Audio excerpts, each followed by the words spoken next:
우리 그리스어로 에고 에이미, 나는 무엇이다. 예수님께서 당신의 정체성을 밝히는 그 말씀을 가지고 말씀을 전하고 있습니다. 우리 첫 시간 나는 밥이다 그렇게 말씀하셨죠. 오늘은 나는 빛이다, 세상의 빛이다. 예수님 그렇게 말씀하십니다. 오늘 이 말씀이 예수님으로부터 선포되어질 때 그 배경은 뭐냐면 장막절에 일어난 일입니다. 장막절은 우리가 잘 아는 대로 초막절이라고도 하는데, 이스라엘 백성들이 40년 그 광야 생활을 하면서 하나님께서 그 광야길에 그들로 하여금 다 먹이시고 갈 길을 인도하시고 마시고 또 옷이 헤어지지 않도록 하나님께서 살펴주신 그 은혜를 기억하면서 이스라엘 백성들이 그 절기를 지키는 바로 그런 때죠. 안식에서부터 시작되어서 안식일에 끝나는 그 한 주간 동안의 축제 여정의 그 마지막 때, 장막절이 끝나는 바로 그 무렵에 이제 그 예수님께서 이 말씀을 선포하셨습니다. 이 장막절이 진행되는 동안 이스라엘 백성들은 뭐냐면 불을 밝힙니다. 그림으로 보시는 것처럼 저기 보면 이제 그 성전 앞에들 모여서 하는데, 위에 보면 이제 불 좀 잘려서 보이긴 하지만 큰 불이 있죠. 4개의 대형 금초대에 불을 밝히는데, 이러면서 그들이 기억하는 것은 뭐냐면 그 밝은 불빛이 이렇게 비치는 빛을 보면서 하나님께서 그 광야 생활을 하는 동안에 구름기둥 불기둥으로 그들을 인도해 주신 바로 그 일을 기억하게 하는 겁니다.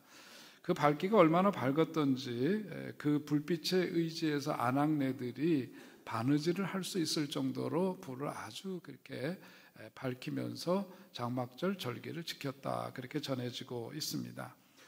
예수님께서는 그 장막절 마지막 이제 안식일 저녁이 되겠죠. 그 모든 이제 축제가 끝나는 그 무렵에 사람들은 이제 그 축제가 끝나가면서 아쉬움도 있고 한편으로는 그 의미를 생각하면서 엄숙한 그 시간대죠. 바로 그럴 때 예수님께서는 그 군중들 가운데서 나서셔서, 그곳이 바로 어디냐면 여인의 뜰이라고 하는 곳입니다. 그 여인의 뜰은 뭐냐면 요한복음 8장 20절에서 말씀하고 있는 것처럼 헝금함이 있는 바로 그거. 그러니까 거기에는 뭐냐면 가난한 과부가 자기 생활비 전부였던 엽전 2잎을 드렸던 바로 그 현장이기도 합니다. 바로 그곳에서 군중들 가운데서 나서셔서 예수님께서 거기 모인 사람들을 향해서 선언을 하시는 거예요. 나는 세상의 빛이다 말씀하십니다. 우리 오늘 본문 12절 말씀을 다시 한번 같이 읽도록 하겠습니다. 시작. 나는 세상의 빛이니 나를 따르는 자는 어둠에 다니지 아니하고 생명의 빛을 얻으리라. 아멘. 바깥에 그 4개의 큰 금촛대에 거기에서 불을 밝히면서 환하게 비쳐 있는데, 그 빛은 이제 뭐예요? 시간이 되면 장막절 그 축제가 끝나면 그 불은 꺼질 거예요. 그래서 예수님은 나서셔서 나는 빛이다. 여기 켜져 있는 불은 꺼질지라도 나는 계속해서 세상을 밝히는 빛으로 살아가는 존재, 빛이다. 예수님은 그렇게 당신의 정체성을 그렇게 밝히고 있습니다. 예수님이 당신을 빛이라고 얘기하셨을 때 그 의미를 종교학적으로 보자면 많은 경우에 어떤 신적인 존재 출현을 얘기할 때는 항상 이제 빛으로 설명을 하는 때가 많죠. 하나님 체험을 빛의 체험과 연결해서 말하기도 합니다. 그래서 어떤 사람들은 뭐 천국에 갔다 왔다, 그래서 임사 체험을 한 사람들도 있잖아요. 그런 분들 보면 환한 빛이 보이는 그곳에 갔다 왔다, 이렇게 이야기를 하기도 하고, 하나님을 만난 그 체험을 이야기를 하면서 빛이 너무 눈부셔서 제대로 바라볼 수가 없었다, 이런 이제 표현을 하기도 합니다. 그러면서 그 하나님이라는 존재는 우리가 감히 가까이 갈 수 없고 눈으로 마주할 수 없는 빛이신 분으로 그렇게 설명을 하곤 합니다. 오늘 예수님께서는 뭐냐면 당신이야말로 세상의 빛이다, 그렇게 말씀하십니다. 구약에서 이스라엘 백성들을 인도할 때 구름기둥, 불기둥으로 인도하신 그 하나님도 당신의 존재 자체를 사람들에게 우리 사람의 모습으로가 아니라 뭐예요? 구름기둥, 불기둥, 빛으로 그들에게 나타나셨고 그들의 갈 길을 인도해 주신 분으로 성경은 하나님을 묘사하고 있습니다. 그런데 오늘 예수님은 당신이야말로 세상의 빛이다 그렇게 말씀하시는 거예요.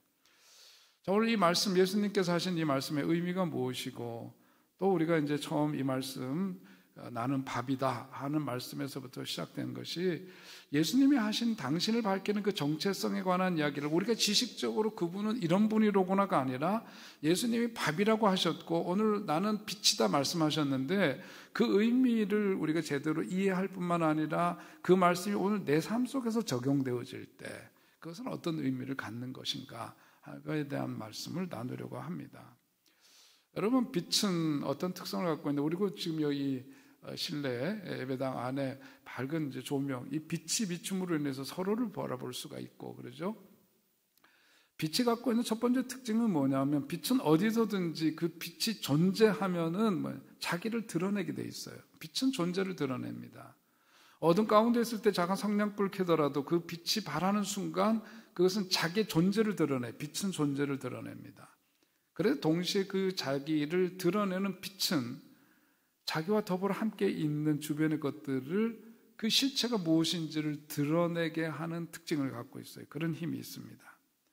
다시 말해서 빛의 역할은 어두움과 밝음을 구별해서 어둠의 본질을 만천하에 드러나게 하는 그런 특징을 빛은 갖고 있는 것이죠. 자, 그러면서 오늘 요한복음을 보면 나는 세상의 빛이라고 하는 예수님의 말씀을 기록하고 있는 오늘 본문을 보니까 우리가 성경을 통전적으로 이해하려면 어떻게 된다 그래서 맥락을 보라고 말씀드렸죠. 그러니까 오늘 예수님이 왜 이 시점에서 이런 말씀을 했다고 요한복음 기자는 기록하고 있을까? 그 앞에 있는 내용을 보면 바로 우리가 이해를 할 수가 있어요. 오늘 8장 12절이 본문 말씀인데 그 앞에 나온 8장 1절서부터 11절에 있는 말씀은 뭐냐면 어떤 여인이 간음하다가 현장에서 잡혀와서 거기에 바리새인들과 율법학자들 그리고 군중들이 돌로 쳐서 그 여인을 죽이려고 하는 그런 현장의 이야기가 그 앞에 나와 있습니다.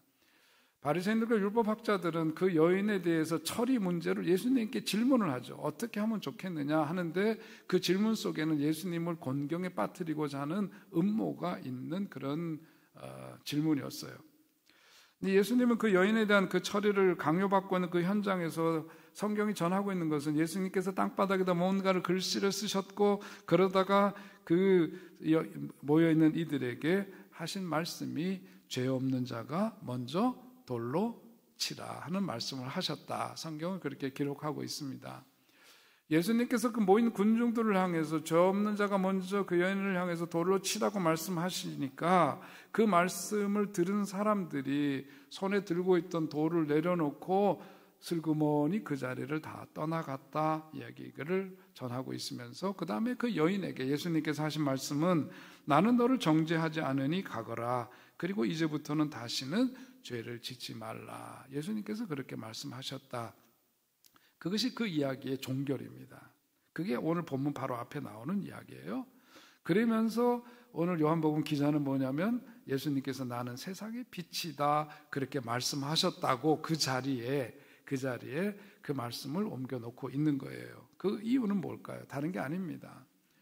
예수님은 어떤 분이시냐면 예수님 앞에 오면은 예수님이 빛이시고 빛이 갖고 있는 그 특성대로 예수님 앞에 나오면 뭐가 보이느냐? 내가 보이는 거예요. 내 죄가 보이고 내 그 어둠이 보인다. 그 말씀을 우리에게 전해주고 있는 겁니다. 빛으로 오신 주님 앞에 서게 되면 빛이 그 밝음을 드러냄과 동시에 주변에 있는 것들이 그 실체를 그대로 적나라하게 드러낼 수밖에 없는 것처럼 예수님 앞에 서게 되면 뭐가 보이느냐? 우리가 죄인이고 우리가 갖고 있는 그 허물이 보이고 어둠이 보이게 되어 있다는 거예요. 그래서 우리가 예수님 처음 만났을 때를 기억해 보면 예수님이 우리의 삶의 구세주가 되신다. 그리고 그 예수님 앞에 우리 자신을 세워놓고 보니까 뭐가 보이느냐? 그 이전에는 죄인지도 모르고 살았던 내가 내 속에 있었던 그 죄가 보이기 시작하는 거예요.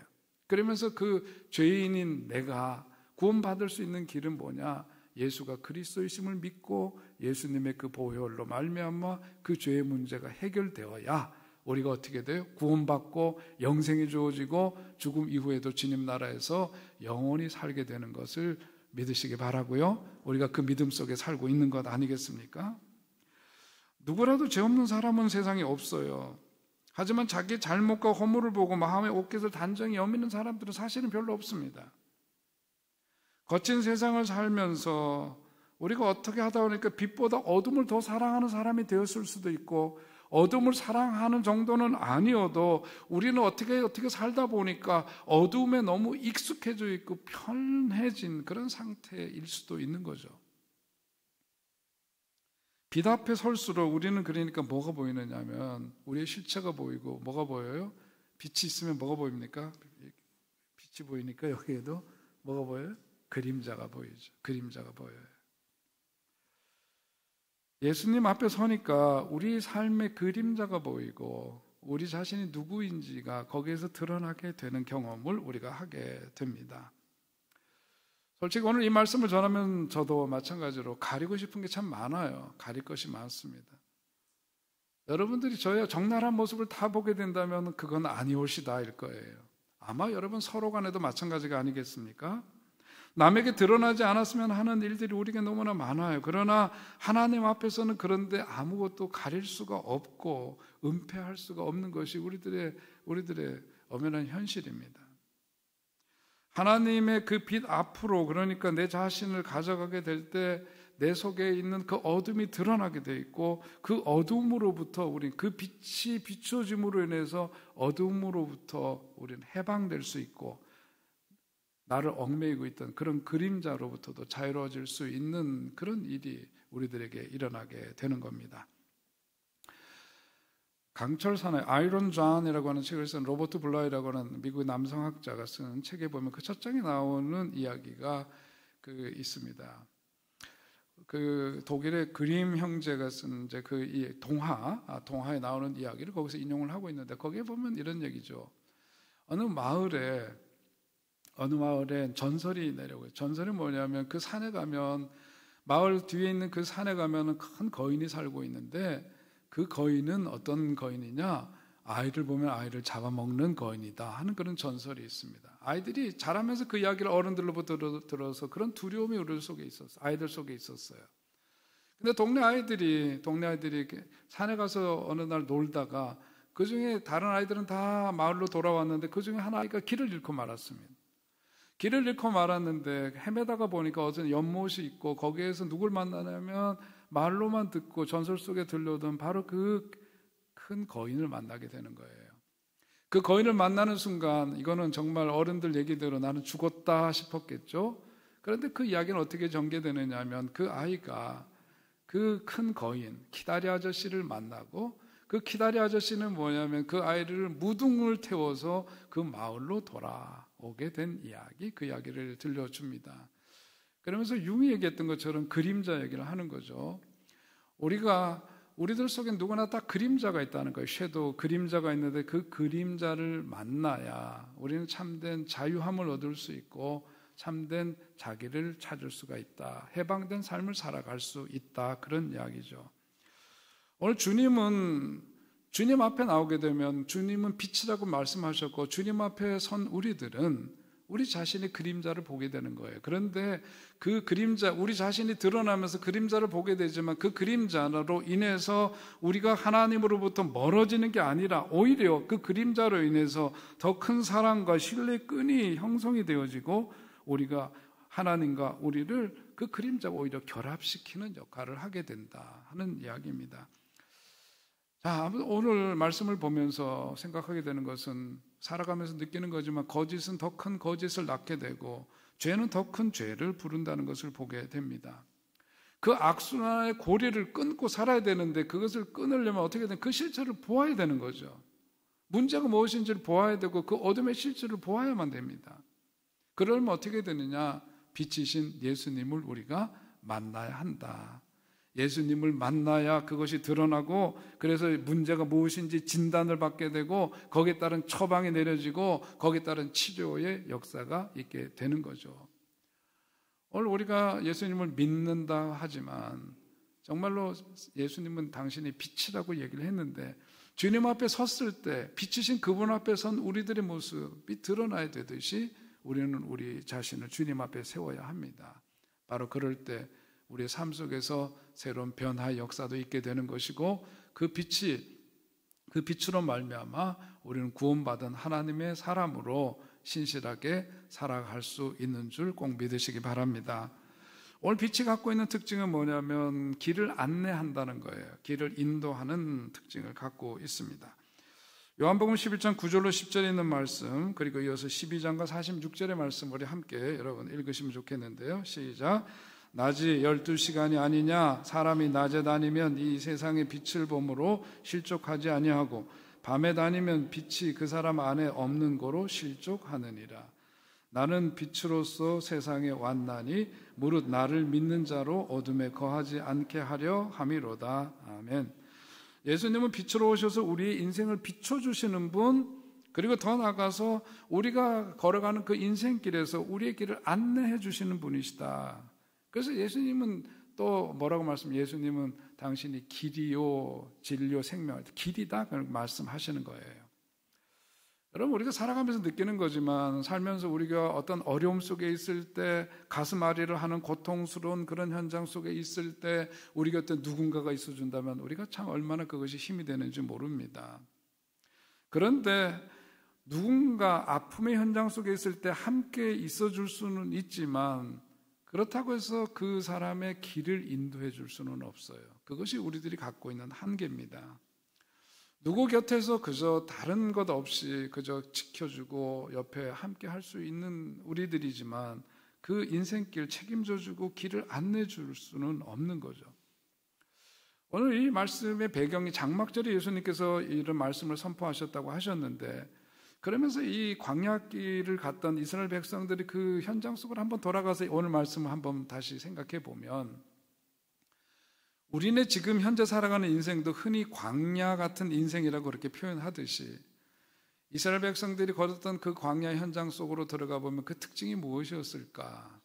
저도 오래전에 성지순례를 이집트에서부터 쭉 시나이 반도를 거쳐서 그 이제 시내산으로 가는 그 길을 가면서, 물론 버스를 타고 간 길이었습니다만은 그 오래전에 이스라엘 백성들이 그 시나이 반도 광야길을 걸으면서 40년을 헤맸을 때를 생각해 보니까 참 그것이 더 마음에 와 닿더라고요. 광야에서 체험하게 되는 것은 뭐냐 하면요, 무변성이에요.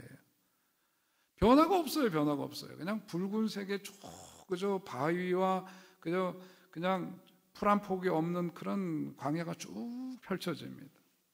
아무리 둘러봐도 어떤 변화가 없어요. 어쩌면 오늘 우리들이 살아가는 일상 속에서 반복되는 삶과 그것이 다르지 않을 겁니다.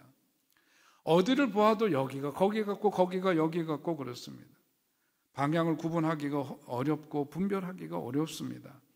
그 시간이 계속해서 하루도 아니고 이틀도 아니고 반복되다 보면 하루가 그저 그렇게 무의미하게 반복되는, 그야말로 다람쥐가 쳇바퀴 돌듯 그렇게 일상이 계속해서 그냥 순환되는 지루함 속에, 그 고루함 속에 거기에 놓여지게 되는 거죠.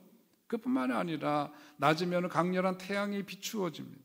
밤이면은 풀 한 폭이 없는 그곳에 그 어딘가 온기를 머금어 둘 수도 없어요. 그러니까 밤이면 엄청나게 또 기온이 내려가고 추운 현실입니다. 이런 고통스러운 어떤 환경과 처지뿐만 아니라 더 문제는 뭐냐면 그 광야길에서는 어디로 가야 할지를 모른다는 사실이에요. 방향이 잡히질 않아요. 어디로 갈지 모르는 그런 헤매임 속에 있다가 주저앉고 싶고 포기하고 싶고 여기까지만인가 보다 하고 내려놓고 싶은 그런 순간들이 얼마나 많겠습니까? 그런데 뭐냐면 이스라엘 백성들은 그렇게 진영을 짜고 그런 머물러 있을 때도 있었지만은 다시금 구름기둥, 불기둥이 발원을 해서 움직이면 그들은 바로 그 길을 따라서 구름기둥, 불기둥을 쫓아서 광야길에서 그 길을 걸어갔던 것이죠. 오늘 그 현장을 우리가 생각해 보면서 오늘 우리도 우리들의 인생길, 내가 추구하고 내가 믿고 신뢰하고 또 내가 쥐고 있는 이런 것들을 가지고 내 인생길 뭔가 이렇게 가고 있는 듯 하지만 우리 스스로 그거 해낼 수 없어요. 그 방향 우리들이 내 인생의 진짜 주인인 것처럼 행세하면서 살아서 되는 것도 아니고 그렇게 가늠할 수 없는 게 엄연한 우리의 인생 현실입니다. 자기가 자기 스스로 삶의 기준이 되어서 자기의 인생길 안내하고자 가봐야 그 길은 파멸이고 허망하고 그런 거예요. 그러다 보니까 사람들은 뭘 추구하냐면 학문을 추구하죠. 높은 학력을 추구합니다. 학문이 자기의 인생길을 안내해 줄 것이라고 믿고 부지런히 배우는 데 힘쓰지만 그것이 내 인생 책임져 주고 그 내 인생길 안내해 주는 것 아니에요. 높은 학력이 자신의 삶을 올바르고 행복해 줄 거라고 생각하지만 그렇지 않습니다. 우리 어른들이 하시던 말씀 중에 아는 게 병이다 그런 얘기도 있었어요. 알면 알수록 뭐가 생겨요? 아니까 근심이 더 많이 생겨요. 웬만한 건 그냥 넘어가도 되는데 병에 무슨 뭐가 있기만 하면 이거 암에 걸린 거 아닌가, 여기가 이러면 무슨 병에 걸린 게 아닌가. 뭐 옛날에 모를 때는 그냥 이거 소화가 좀 안 되나 보다 그리고 그냥 넘어가고 그랬던 것들이 이제는 뭐 아는 게 병이에요. 정말 그렇습니다. 근심만 늘어나요. 걱정만 늘어나요. 우울감은 더해져요. 그러다가 그 반대되는 행위도, 극단적인 행위도 늘어납니다. 배움이 우리 인생 행복을 안내주는 것 절대로 아니에요. 저는 젊었을 때는, 좀 더 젊었을 때는 사회체제, 어떤 소셜 시스템, 이거 자체가 우리들의 인생을 새롭게 하고 이런 사회제도 자체가 우리의 인생을 안내줄 거라는 생각을 가진 적도 있습니다. 아니에요, 그게.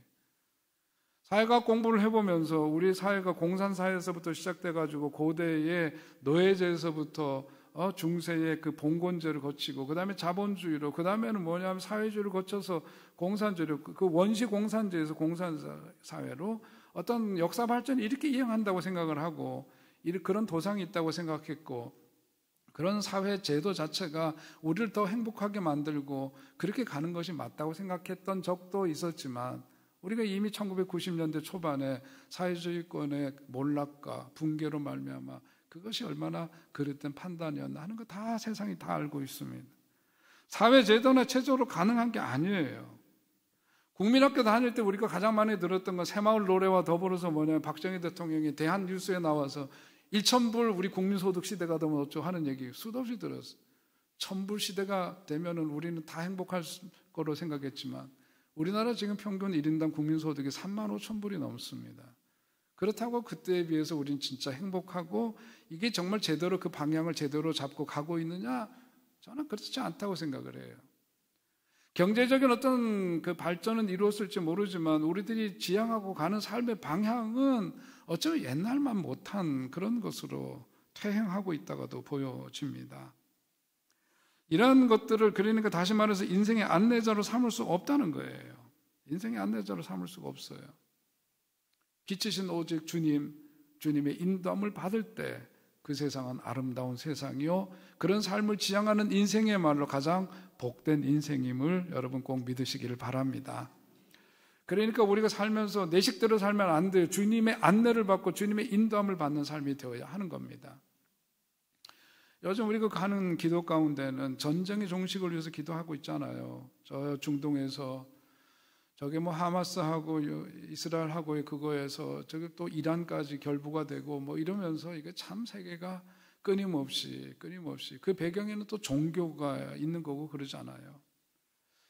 이 평화가 그 어느 때보다도 절실히 요구되는 이런 때에 정말 뭐냐면 세상이 예수님 빛이신 그분의 인도함을 받으면 좀 더 좋은 세상이 될 텐데 이 평화를 갈구하는 이 시대에 생각하게 되는 인물이 조지 폭스라는 이름입니다. 그분은 우리에게는 퀘이커 교회의 창시자로 알려져 있습니다. 그 형제단이라고도 하죠. 근데 그분이 살았던 17세기 영국 사회 자체가 그랬어요. 왕정 체제에서 공화정으로 갔다 공화정에서 왕정 체제로 오고 사회가 불안하고 어지러웠어요. 제독교회는 너무나 그런 점에서 교회로서 제 기능을 전혀 하지 못하는 그런 시대 속에서 이분은 많은 회의가 있었고 제독교회 염증을 느끼는 사람들이 보다 직접적으로 하나님과의 접촉을 꾀하면서 그 하나님의 접촉을 구하는 이들이 많이들 생겼는데 조지 폭스도 그런 사람 중에 한 사람이었습니다. 그가 정말 이런 제도화된 교회의 타락과 이런 것들을 보면서 자기 자신이 굳건하다고 믿었던 그런 믿음의 터전, 삶의 터전이 흔들리는 경험을 하면서 그 속에서 그가 붙들었던 것은 뭐냐면 성경을 붙들었어요. 성경을 붙들었어요. 하나님의 말씀을 다시금 붙듭니다. 그 어둠의 시간에 그는 하나님의 말씀을 붙들고 기도하는 가운데 어느 날 그분은 이런 음성을 들었다고 고백을 해요.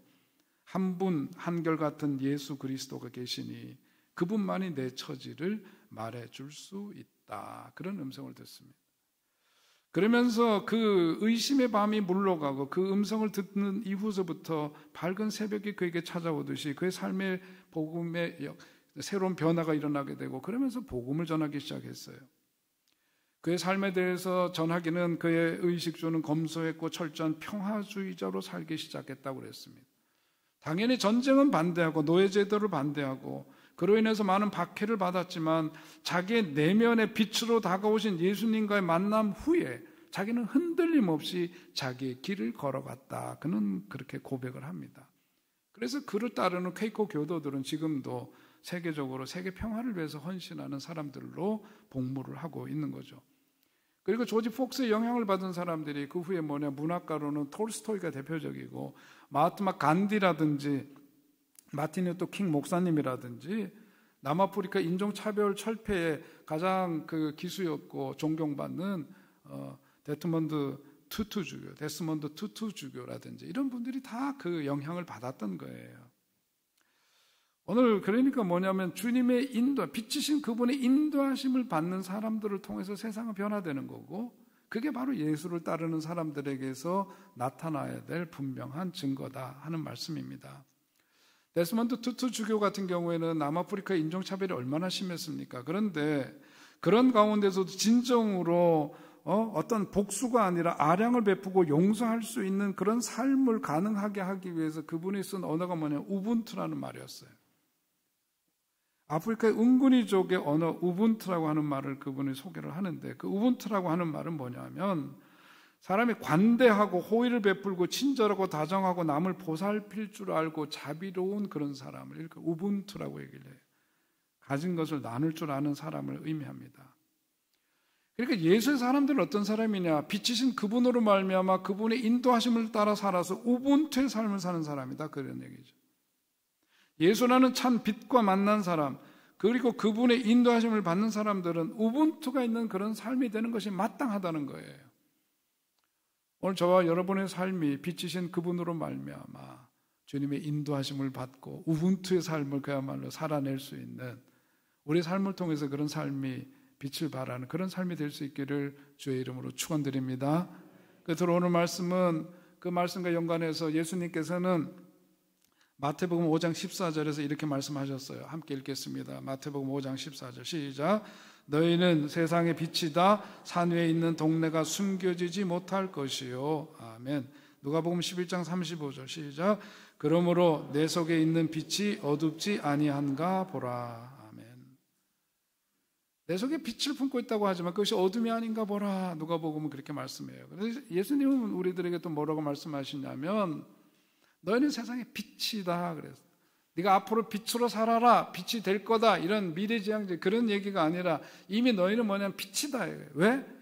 빛이신 그분을 모시는 삶이기 때문에, 그분을 내 삶 속에 이미 모셔서 그분이 주인된 삶을 살아가는 삶이기 때문에 너희는 당연히 세상에 비춰야 한다 이거예요. 그 자긍심을 갖고 그 정체성을 분명히 하면서 살아가라. 예수님은 그렇게 말씀하십니다. 예수님이 빛이신 것처럼 어둠에 쌓여있는 이 세상을 향해서 빛의 자녀로서의 어떤 삶과 그 기능을 다해야 한다. 그러면서 주시는 말씀 요한복음 12장 35절 36절에 있는 말씀인데, 세 번역으로 여러분과 함께 읽기를 원합니다. 시작. 빛이 있는 동안에 걸어다녀라. 어둠이 너희를 이기지 못하게 하여라. 어둠 속을 다니는 사람은 자기가 어디로 가는지를 모른다. 빛이 있는 동안에 너희는 그 빛을 믿어서 빛의 자녀가 되어라. 여러분, 빛으로 살아간다는 건 뭘까요? 전에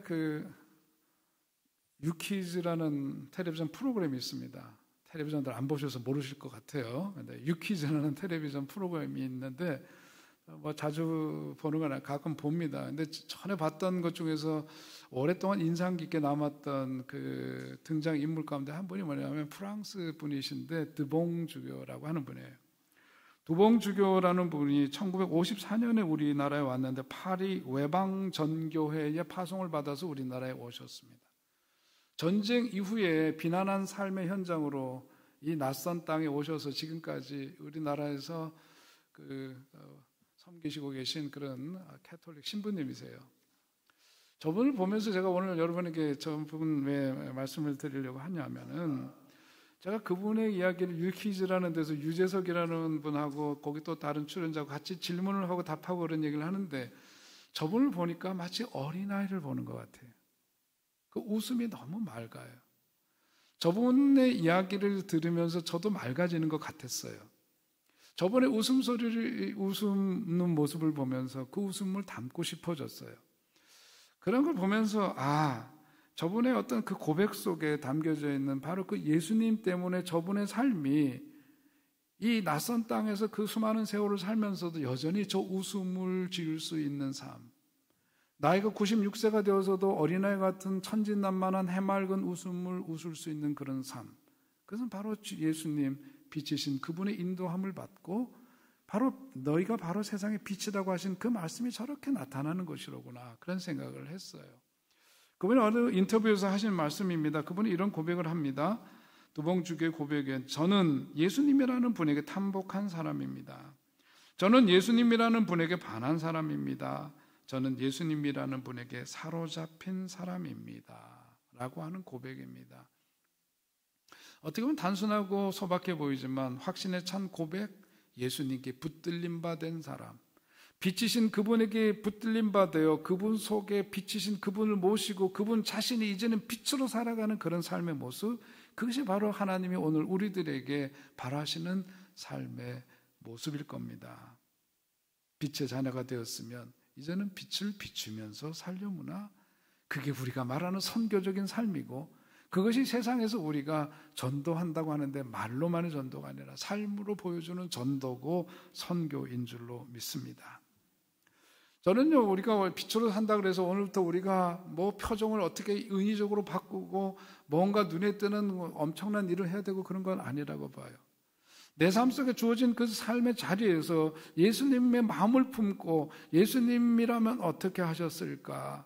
이것을 우리들이 조목조목 생각해서 계획적으로 하는 게 아니라 그분을 닮고 그냥 삶을 살아가면, 닮으려고 굳이 뭐를 이렇게 하는 게 아니에요. 여러분, 우리가 대화를 할 때 상대방 이야기를 공감하는 가장 좋은 대화는 뭐냐면요, 누군가 이야기를 들을 때 우리가 보통 어떻게 하는 데서부터 문제가 생기느냐면, 우리가 아이랑 얘기를 할 때도 뭐라고 얘기해요?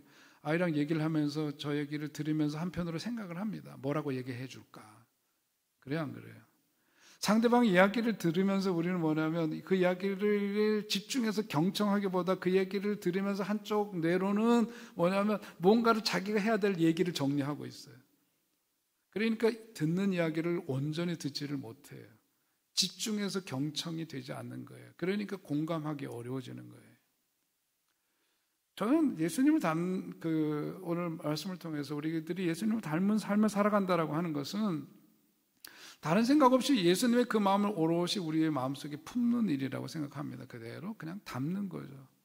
담으면 담아져 있는 게 그것이니까 그것이 드러날 수밖에 없듯이 빛이신 예수님을 그대로 내 삶 속에 담으면 우리의 삶을 통해서 그 빛이 비추어지고 세상을 향해서 그 빛이 발해지는 역사가 있게 될 줄로 압니다. 어마어마 거창한 얘기가 아니에요. 동화작가 권정생 선생에 대한 이런 일화가 있습니다. 동화작가로 많은 사람이 존경받고 그분이 글을 읽으면 정말 영혼이 맑아지는 듯한 경험을 하게 되는 그런 글이죠. 그분이 어린 시절에 거지 생활을 했던 일을 이렇게 전하고 있습니다. 그분이 어렸을 때 결핵 환자였어요. 지금은 결핵 환자가 약 먹으면 그냥 쉽게 낫고 병원 치료 쉬운 일이 되었습니다만은 옛날에는 결핵에 걸리면 전염성이 있고 그래서 사람들로부터 그거는 참 죽을 병이고 사람들의 터부시 되는 그런 병이었습니다. 근데 이 권정 선생이 누이가 있었는데 누이가 시집을 가야 되는데 아버지가 볼 때 딸을 시집을 보내려면은 정생이가 지금 뭘 했냐면 이게 지금 뭐예요? 결핵 환자예요. 결핵 걸린 애가 있다 그러면 딸 시집 보내는데 이게 걸림돌이 되고 그러리라고 생각하니까 아버지가 어린 권정생에게 그랬답니다. 네 누이 시집 보낼 때까지 너 좀 어디 나가서 있다가 오려무나 그렇게 얘기를 했대요. 찢어지게 가난한 집안이에요. 나가 있거라 그러면서 무슨 어디서 새빵 얻어주는 게 아니라 그냥 나가서 안 보이는 데 있다가 니네 누이 시집 간다면 집으로 들어와라 그런 얘기거든요. 나가니까 어린아이가 뭘 해요? 유란 걸식을 하는 거죠. 거지 생활을 한 겁니다. 한마디로. 경상도 일대를 떠돌아다니면서 유란 걸식을 하는데 정말 많은 도움을 받았는데, 그때 유란 걸식을 하면서 받았던 그 도움을 주었던 사람들, 자기는 평생 살아가면서 그분들을 잊지 못한다고 이야기를 했어요. 그러면서 그분이 이렇게 전합니다. 열흘 동안 매일 아침마다 찾아갔지만 한 번도 얼굴을 찌푸리지 않고 깡통에 밥을 꾹꾹 눌러 담아준 점촌 조그만 식당집 아주머니, 가로수 나무 밑에 쓰러져 있을 때 두레박에다 물을 길러 헐레벌떡 달려와 먹여주시던 그 할머니의 얼굴도, 뱃삭시 없다니까 그냥 강을 건너주시던 뱃사공 할아버지도 좀처럼 내 기억엔 지워지지 않는 얼굴들이다. 이처럼 곳곳에 마음 착한 사람들이 있기에 나는 얼어 죽지 않고 살아날 수 있었던 것이다. 여러분, 오늘 우리가 무슨 어마어마한 일을 하겠습니까? 비록 배우지 못하고 가진 것 없고 그런다 할지라도 인간다운 삶이 무엇인지를 알고 살아가는 거고, 하늘이 주신 어떤 그 본디의 마음, 하나님이 우리들에게 주신 그 마음, 그거 잃지 않고 살아가는 사람들, 예수님 마음을 조금이라도 좀 담고 싶어서, 그래서 나와 만나는 사람들에게 따뜻한 말 한마디 건네고 따뜻한 손길 하나 내미는 그 행동 하나하나가, 그게 바로 세상을 밝히는 빛이 되는 거죠. 오늘 저와 여러분의 삶 속에서 이런 역사가 있게 되시기를 소망합니다. 한 주간 동안 우리가 또 주어진 삶에서 자리에서 살아갈 거예요. 여러분 가정에서부터, 아니 오늘 우리 교회 현장에서, 또 우리가 살아가는 그 사회 속에서 너희가 세상의 빛이다, 예수님 말씀하셨고 빛이신 그분이 우리 속에 오셔서 좌정하고 계십니다. 우리들의 모든 언행심사가 세상을 밝히고 그런 삶을 통해서 살맛 나는 세상을 만들어가는 저 여러분의 삶이 될 수 있기를 주의 이름으로 간절히 축원드립니다. 하나님 아버지, 은혜를 감사합니다. 오늘도 하나님 주신 말씀 우리의 신비에 새기고, 너는 세상의 빛이라고 말씀하셨으니 주님이 빛이 되어서